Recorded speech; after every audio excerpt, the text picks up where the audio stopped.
Hello guys, good morning! Ayan, ang aking almusal for today ay gabi. Gabi. Sa English pala ng gabi ay taro. Taro na? Tama ba guys? Yung taro. Tapos sa amin sa Bisaya, bundo. Bundo. Tara, makauntat bundo. Kaninang namaga ako nagising, uminom muna ako ng barley. Kasi kailangan inumin ko yung walang laman yung tiyan ko. So, kanina pa yun. So, ngayon, mag-10 na.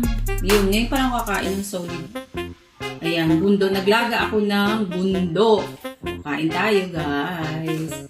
Sino kumakain nito? Ayan, mag-comment nga kayo sa baba kung sino yung kumakain ito.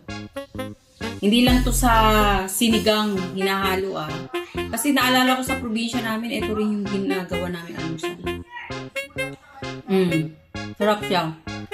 Yung iba nilalagyan ng asukal. Ako hindi, plain. Plain, as in plain lang. Kain tayo guys! Thank you for watching. God bless. Bye!